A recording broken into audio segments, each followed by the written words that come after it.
Every flood, earthquake, or storm gets a few days in the news. But the climate crisis that caused it stays long after the headlines move on. Our guest today has been a journalist for over 25 years at Time Magazine, Bloomberg, and the World Economic Forum, among others. She is Madhur Singh, and she is building Climate Action Live, a solutions journalism platform that covers what's already working in the climate space.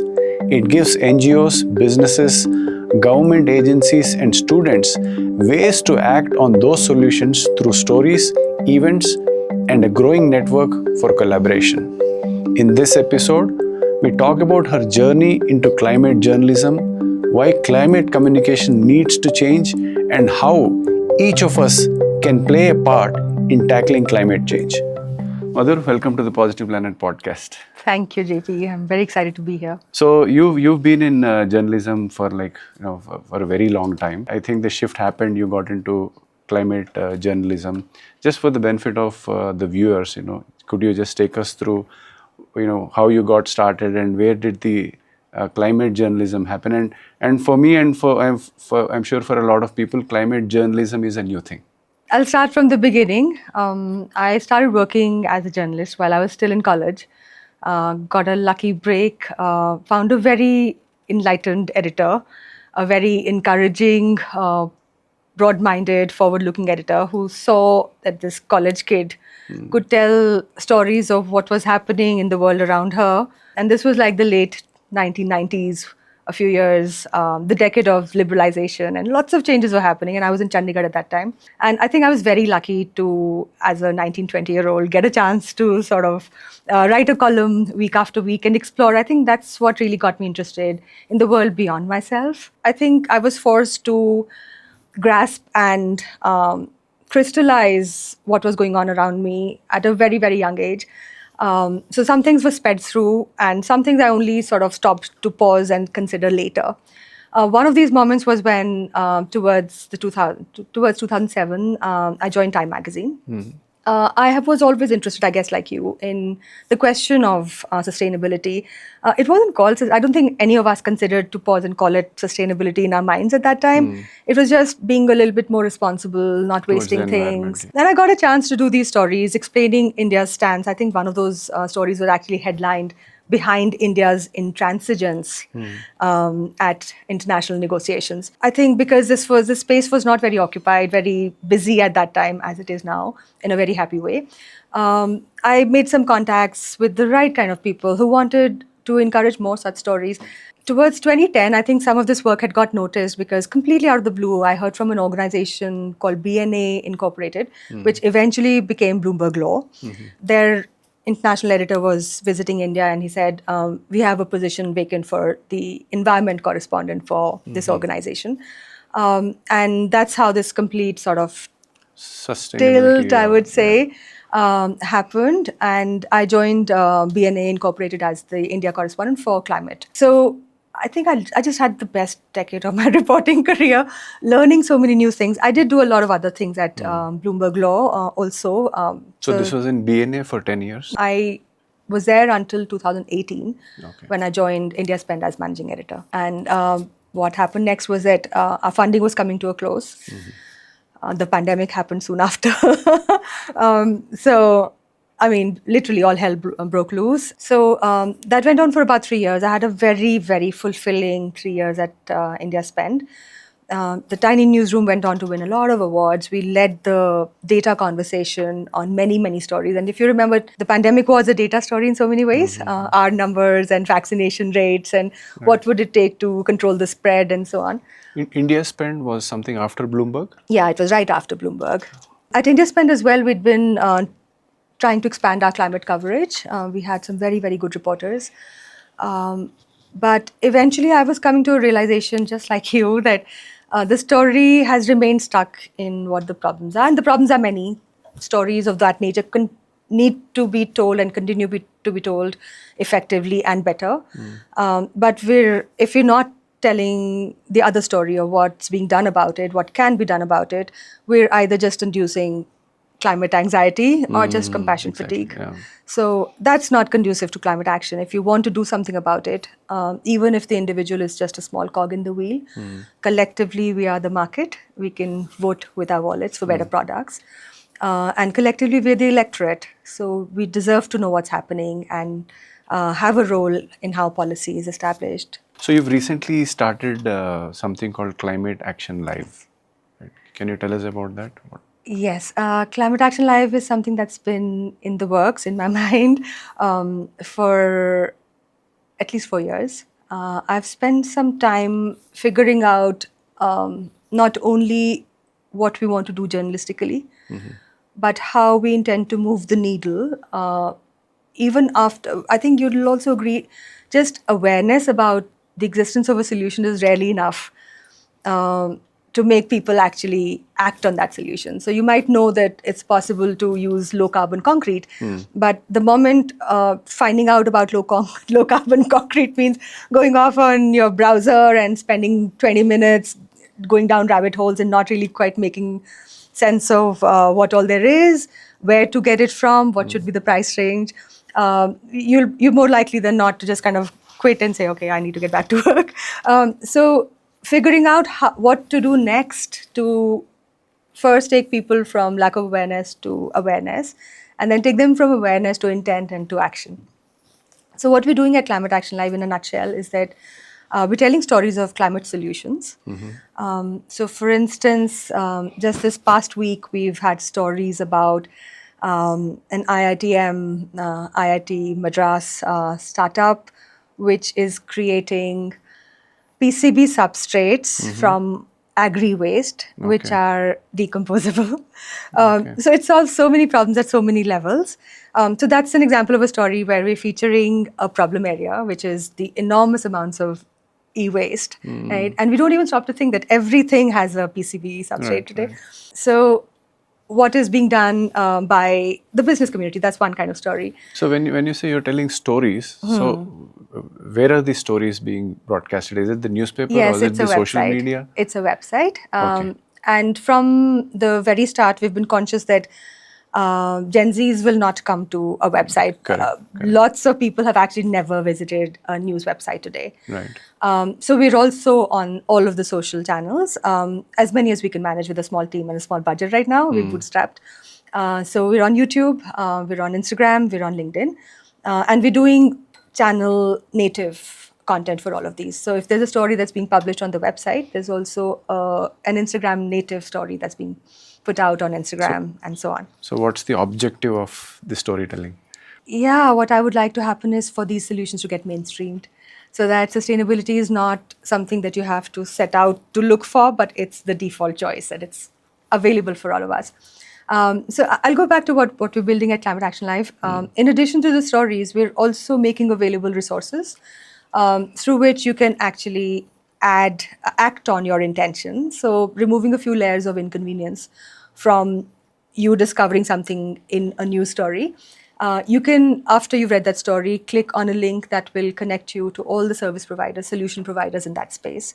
So if you've read a story about glass panes, window panes that are photovoltaic panes, you can actually find providers of that kind of manufacturers and retailers, wholesalers of that service. You'll also be able to find out what government subsidies might be available.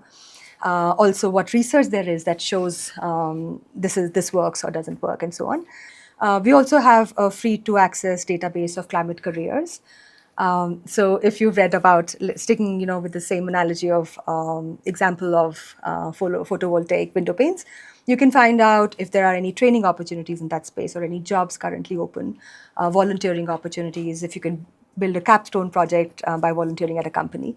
So those resources are also available. And finally, events, because I personally believe that finding a community is really, really important. So whether it is networking at a business event or it is finding a community of, maybe for me, it's been very important to find women entrepreneurs to learn from, how do you manage everything together? So events is the third database. All of these are free to access and free to get listed on. Why is climate storytelling so important to you? Of course, but also climate solution storytelling, I think, is really, really important to me. It really started with a personal problem, which helped me define the gap that I'd be addressing in the market in sort of marketing speak. Um, Towards just at the beginning of the pandemic, an apartment that I'd applied for as a cub reporter, all of like maybe 22 years old, back in Hindustan Times in Chandigarh, finally came into my possession. They started building it. There had been some litigation, but that was overcome, and they started building it. And around 2021, 22, I found that I had an apartment in my name. Today, if I had to build something, I would probably not build an apartment in that way. It's a lovely apartment, it's a beautiful society. But I was very conscious of the embodied carbon as well as the operational carbon, right? And this was through the thick of my ideation about what to do next. I felt I was kind of, towards the end of the pandemic, I was feeling that I was at the midpoint in my life as well as in my working life. So, what did I want to devote the rest of it to? And around the same time, when I'm trying to remember, I've been a journalist and someone interested in climate. So I would call up architect friends and say, hey, what can I do now, like for this apartment? Can I do anything about reducing the water footprint? Maybe recycle water or not use an air conditioner, because in the north, everywhere you need an air conditioner. So what can I use instead for cooling? Can I think of installing a heat pump, for instance? And everybody just kind of looked at me like, I didn't know what I was talking about. Why was I bothering when everything is easily available and the template is set? You just hire a contractor; they'll know exactly what to do for your apartment. And really, why was I going through all this bother? But what also struck me was how many architects and interior designers who said they were working in sustainability had actually no idea about these new technologies. And this isn't so long back. I'm just talking about 3 to 4 years, 4 years back. So that made me think that, okay, even if I know a heat pump exists, finding how to get a heat pump in Chandigarh in India and knowing how to have it installed and what will be the maintenance, what will be the savings or price premium, none of that information is available to me. And how do we expect people to start making a big enough shift to actually create markets for more sustainable products, to send the right demand signals if we're all basically, dancing in the dark? So that's where the focus on solutions for me for storytelling got really, really honed. So, does it have anything to do with doing something sort of opposite of greenwashing? Yeah, correct. Okay, I'll be very clear. I don't think we're at a stage where we can afford to let the perfect be the enemy of the good, So if a builder is taking one step and not taking 10 other steps, I think they still deserve kudos for the steps that they take, as long as they're not trying to mislead. So the problem with greenwashing really arises when you're trying to be too smart by half, right? So concealing the right data, only revealing part of the picture. Because what happens at the end of it, I as a customer might pay a price premium for something that I think is more sustainable, but I'm getting cheated at the end of it, isn't it? Also, my good intentions are being misused to sell products. I mean, we're all against consumerism in its worst form, isn't it? So, yeah, greenwashing and it is checking not greenwashing is important. restricted to just real estate alone, right? Greenwashing is... Not at all, not at all. Clothing, fashion, it's everywhere, it's right? everywhere. Yeah, 90% less water use, that's it. But less than what? I don't know. Recyclable plastics for all your beauty products. But okay, but it's actually never been recycled. So it's recyclable. It probably will never get recycled either, because the supply chains, the value chains, the sort of ways of it getting back into a recycling or reuse trajectory are just completely missing.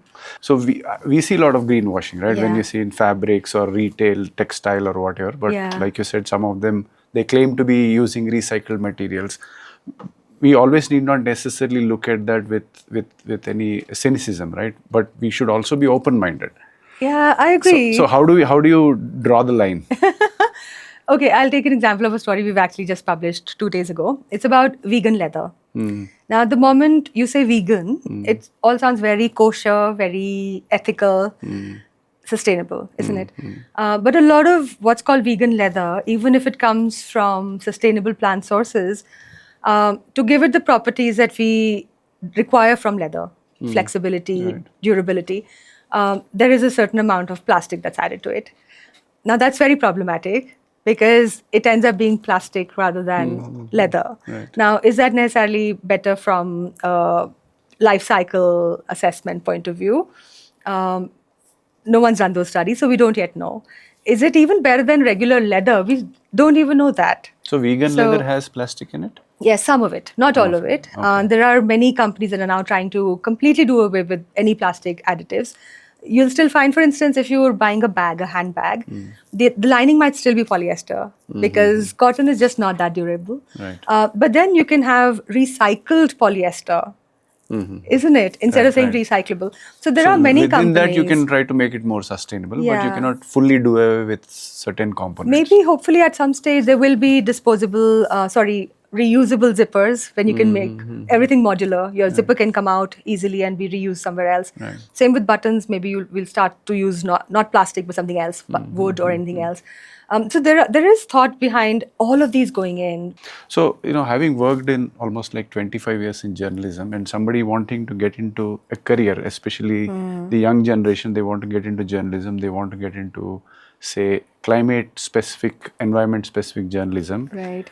How lucrative is it? There would be a lot of parents who would like to know, is this a good career to have? Yeah, that's a really good question. I think at the moment, journalism is definitely in a state of crisis. It is definitely a very difficult time. Back when I started as a journalist, you could expect for this to be a vocation for life. You would have a stable career, you would follow some lateral path, be able to save for a rainy day and have a family. But today, frankly, if you join journalism in 2026, the chances of finding long-term employment or even a contractual employment are very, very low. A lot of journalism schools actually have pivoted to calling themselves not journalism but communication schools. So a lot of courses in journalism are now being called marketing and behavior change. So the whole thrust has changed. It's a fact. Journalism worldwide is in a dire strait, but in India we know it's been even harder. There's been increasing difficulty in maintaining an independent voice. So what would you do if you were a youngster today? Is this the end of the road for journalism? I don't think so. I think many of us have had enough of FOMO and trying to keep up and doom scrolling. So people do want. Just look at the CJP protests right now, right? Everybody has a potential to be a journalist, and there is enough demand for people to know the truth. So I guess there are always these sort of dialectics in society, thesis, antithesis. It will meet somewhere where there will again be interest in proper journalism, honest journalism. There will be people reading again. I have no doubt about that. It might happen sooner or later, whenever, but it will happen. There is, at least thankfully for climate journalism, a lot of funding available now from international sources. There is, of course, Earth Journalism Network, Solutions Journalism Network. There are fellowships available from Monga Bay, for instance, India Water Portal. So it is possible to develop an interest and an expertise, but it's not as easy as it might have been at one point of time. But the room for entrepreneurship and doing your own thing is also way bigger today than it ever was in the past. So I also noticed that the climate doesn't get as much space as sports and politics in the front page. Yeah, right? Yeah. I think except when there's a heat wave or a drought or except a when flood. you have to scare people or make it viral. Yeah. Still pull out the worst headlines and the worst photographs. Yeah, I agree with that to some extent. But let's see, Bloomberg has Bloomberg Green. It's important enough for them to have a whole new division, Bloomberg New Energy Finance and Bloomberg Green, right? We have Outlook Planet. Outlook is taking out a whole supplement called Outlook Planet. As far as I know, the Indian Express is starting something new with a consultancy called eCube, which is called Earth Inherited. So they might not yet bet on their regular mainstream reader caring enough, but they realize that there is a growing segment of readers who care enough to return to a separate product altogether or subscribe to a different product altogether. So I think the picture is a bit mixed. While I think to some extent it's also because the readers themselves are not that exercised about climate as they could be. Maybe things change this year because we've seen such extremes around the world and in India. But I think the realization is completely there that climate is becoming a big story. Some of it is just that because of the way media has been decimated over the last 10, 15 years, we just don't have the journalists who can now spare the time to develop expertise in not just climate science, but climate tech, climate policy making, and then be good storytellers as well, right? So I think that'll take a little bit of time for that sort of expertise to emerge. But I think it's not as if the mainstream media is not seized of the importance of the movement. So, you've been working in the climate industry or, climate journalism for the last 2 decades. So, in your opinion, what kind of careers do you think, the students have in the climate sector? Yeah, we've actually shamelessly plugging a series that we just ran. It's about climate careers written by someone who's an expert in climate hiring. So I'd recommend everyone to go back and look it up. This is in your website? On our website, yes. Okay. A 3-part series. So basically, it's not as if some entirely new careers are emerging, which are, no doubt about it. But essentially, what you might be doing in your current job can also be transferred into climate. So for instance, there are HR, procurement, engineering, materials, research functions in climate as well, just as there are in existing organizations and how the current economy functions, right? And then there are, of course, new jobs emerging. For instance, there's a whole burgeoning scene in data as it applies to climate. So there are people required to do life cycle assessments. There are people required to do greenhouse gas measurements, ESG reporting, and all of that. That's one whole segment. Renewables and EVs and batteries, a huge emerging opportunity area. Materials research, also very, very big currently. I think another area that's going to keep getting bigger is industrial decarbonization. So how do you decarbonize steel and cement and all these other industrial processes, even textiles, for instance? How do you use fewer chemicals or less harmful chemicals or no chemicals at all? How do you measure all of that? How do you report it? And then there are all sorts of advisories. There is climate SaaS is emerging as a sector as well. So if you're a textiles player, you just need to go up onto this platform, feed in your data, and you realize where you can cut down your carbon footprint, your water footprint, your material footprint. How do you treat your effluents and so on? That's an emerging area as well. And across the board, innovation is happening everywhere in all sectors, really across the economy. So it's a good time to study science. It's a good time to study design, communications. Climate communications is a really, really big emerging area as well. So I would say across the board. And so many universities now have courses in environmental sciences, environmental management. There are a lot of industry-led certifications also available, including from the CII. So you can get trained in sustainable supply chains, for instance, greenhouse gas measurement, and so on. So what are your thoughts on the advent of AI or the way AI is getting popular, and how do you see that with respect to sustainability? Yeah, interestingly, I was at an event just yesterday. I am Bangalore. I'd organized something about AI, climate, and energy efficiency. Now, clearly, potentially, AI has a role in helping us manage our grids better, in forecasting intermittent solar supply and wind supply. It's still a potential, but hopefully it will be realized soon. At the same time, why are we building data centers in a way that is clearly antithetical to all common sense? Why are we building it in areas that are short of water? Why are we not being upfront about where we're situating them? Do the locals know? Are they all right with it? Why are we lying about job creation when that's not going to happen? So I think this whole smoke and mirrors thing has not served AI very well. There are other sort of existential fears around AI as well.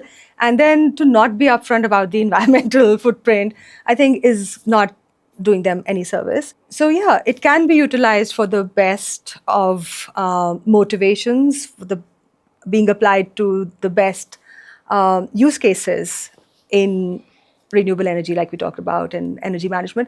But at the same time, its own footprint has to be managed much better. These data centers that AI sort of draws the data from, right? Yeah. So they are very highly energy intensive, Yeah. and then every prompt apparently consumes Correct. like a lot of energy, Yes. right? And we don't yet have the data. Like, no one's actually come out with data about how much water, for instance, is being used. We have these sort of anecdotal, 1.5 liter of water for every 3 queries or something. But I don't think it's been tested. I don't know where it applies to. Does it apply to Texas or Bombay or Vizag? So we need to have more clarity about what's really happening. How much energy does it take? And data centers are not new. It's AI that's really caused the worry. So I'm sure now that you have been in journalism for so many years and starting your own company now, Climate Action Live, and the fact that you have sort of, as you described, how you've been alone and then built all these things around. What advice would you give to women entrepreneurs? I would say choose your partner really well. uh, Work on building a community. It's extremely important, especially after a certain age. What do you mean community? Of friends who'll have your back. Because I've been very lucky to have those friends. I think one of the good things about having to travel all of your life and live in new places that you get friends. good at making friends, because there's no other way. So I've been very lucky, and that sense of community has really been my source of power for many, many things. Even over the last 6 to 8 months that I've been building Climate Action Live, a lot of my friends have come through with advice and more time than I think anyone could be genuinely expected to give. Very, very generous with showing up when I needed them for the thing that I needed them for. So building a community, I think, is invaluable. And also, as we sort of gradually, too slowly, I would say, keep rising up the hierarchy and going towards breaking the glass ceiling, it just gets more and more lonely. And it's just really, really nice to have a community that maybe has done it before you, or is doing it with you, or will be doing it after you. For me, it has been a source of a lot of strength. Is it real that it's for women it's harder? Oh yeah. Oh yes. Oh yes. In every way. If you're a cub reporter, let's say there's a 21-year-old, let's say 25-year-old female reporter and a 25-year-old male reporter, both covering courts.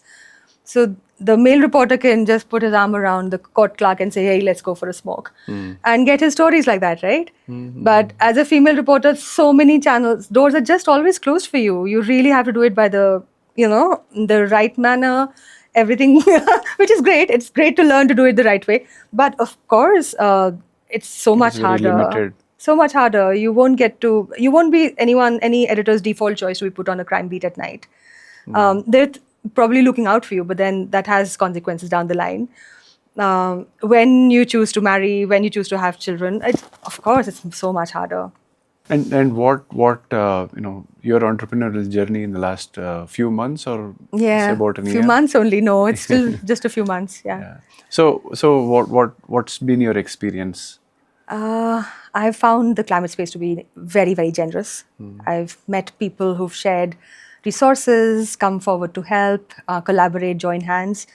That part of it has been enormously satisfying and reassuring.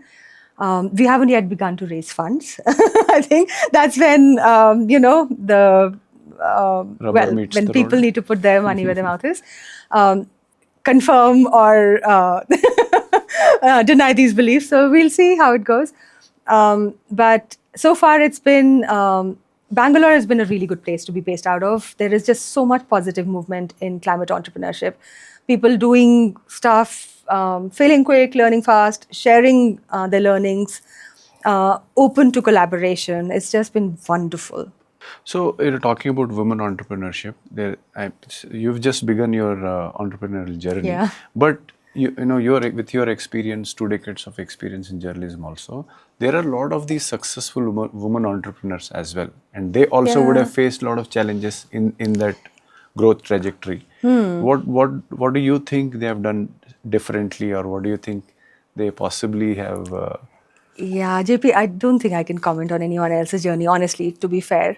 And I haven't done that kind of reporting or reading or just being in touch with people. But I do see one thing that I'd like to comment on. Uh, there is a lot of effort in organizing women's groups. We have a lot of associations where women are offered mentorship, for instance, and guidance.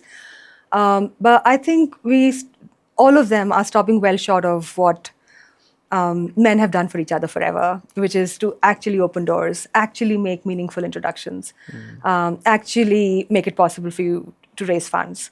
And finance really, money really is the Crux, touchstone. Yeah, it's basically what tells you the grain from the chaff. So I think those are the things that we need to, maybe women leaders need to come together and more consciously plan these experiences and these organizations where after a certain age, you don't need mentorship. You've had enough advice from everybody, whether you need it or not. But what you do need is for someone to have your back and to make that one phone call that will make sure that you're talking to the right people. I think we're still very cagey around each other. We as women as well, view other women with a lot of suspicion. And maybe expect more proof of concept than we would from a male person. So I think that will change, I guess. Yeah, but So as a woman entrepreneur, let's say, building climate action live. So what would let's assume in this journey you're already successful. Okay, Okay. you've seen the end result of what you actually visualize. So how does the end result look like? It looks like, first of all, moving the needle on climate action. A lot of people are taking action. A lot of people know what to do. They're working in climate. They're buying the right things. They're stopping from buying, being less consumeristic, taking good decisions when it comes to building a house or plan a travel, family holiday or something. So real climate action in real people's lives, that's the first. I want to build a happy newsroom. And What is the a happy newsroom is a difficult thing to build. So I want to have a newsroom where no one has to report sick because of mental health issues like that. Everyone's getting along, work is getting done, and people are motivated to work every day. That's really important to me. I want to make a workspace that's happy for me and for everyone around me. What are the revenue sources? How do you make this profitable? Yes, this is a profitable venture, right? You like this it's to make not money? profitable right now. Not We're right now, bootstrapping, but the objective is yes, to it is make it for profitable, profit. right? We're registered as For a private profit. limited company. Right. So we want to eventually be able to monetize the three resources that we offer on top of our journalism: the career section, the event section, and the solution provider sections. In terms of consulting, No, or is it products yeah, or service? I'm not sure how much I want to talk about it just yet, JP, because, well, not because I would want to share something, but also because it's also crystallizing in our own minds as we go. So the first thing we're going to be doing over the next few weeks will be spinning out the career section into a product, which will hopefully at some stage start monetizing, and then just let the network effects of our journalism as well as the career section work on the events as well as the community building with solution providers. So that's the revenue model eventually. So what do you say to those people who think global warming is not real? Yeah, it depends what kind of a person that is. So I might ask them if they think gravity is real. Have they ever seen gravity? Do they believe in gravity? Or, maybe just ask when was the last time they'd have a summer that hadn't broken a heat record, So it all really depends. Some people will engage despite not believing in global warming. Some people will just completely shut down and say, you don't know what you're talking about. But one of the things that I've been practicing more religiously ever since I started Climate Action Live is to not give up. So if somebody I met someone, for instance, who said, "Oh, we bought a home in Cape Verde." And everyone said, "You're making a mistake, a blunder, but because it's going to be underwater in 20 years, but still, the home is still standing." And his wife rolled her eyes at that, right? And she said, "No, but it's so much more difficult to go there, and there are floods, and that house is impossible to maintain these days because of rising sea levels." And then that's someone who's completely, he is aware of what's happening, but will not give up that political stance of saying global warming is not for real. So I did end up having like a half an hour power about it. But the best thing was that we both left that conversation laughing and still talking to each other. So I guess that's one of the things that you realize as you grow older. Dialogue is very important. You can't just give up on people because they're on the opposite side of what you believe in. But I think humor works. Is there something that you feel that is visibly improving when it comes to environmental change? Why don't you answer that for me first? Because I know this is something that you also believe in very strongly, right? Like having a person doing whatever you can in your own life. Right. What do you think is the answer for you? Like one of the things that I was recently reading that railways, right now railway network, 99% of it is already converted into electric. Yes, correct. As against coal, for example. Right. Or any other mediums for that matter. So assuming that all that 99% of that electricity is coming from a renewable source, for example, which means the fact that either I stop importing say diesel or stop excavating coal or whatever, that's a positive side. Yeah. From 20, 30, 40% to we got to 99% and then 100%. So for me that's positive. Yeah. Yeah. So that's great. So what do we do with that story, for instance, right? Like I think the figure is 99.6 or 7% of. Correct. And then along comes the news about this hydrogen-powered train. So what do we make of that, right? As journalists, we have to question if 99.7% of our trains are already electrified, why are we going for a technology that's more difficult, has more has more safety concerns, and is actually less energy efficient? So we did that story, for instance. Oh, is it? Okay. Yeah. Also, in terms of how much electricity is coming from renewables, I think we really need more visibility into Hydrogen that. is less sustainable than electric? It's definitely less energy efficient. These photo ops of a hydrogen-powered train, when there's already, that solution is already done for India. All you need to do is electrify the remaining 3 to 4%, 0.3 to 0.4% of your trains remaining, right?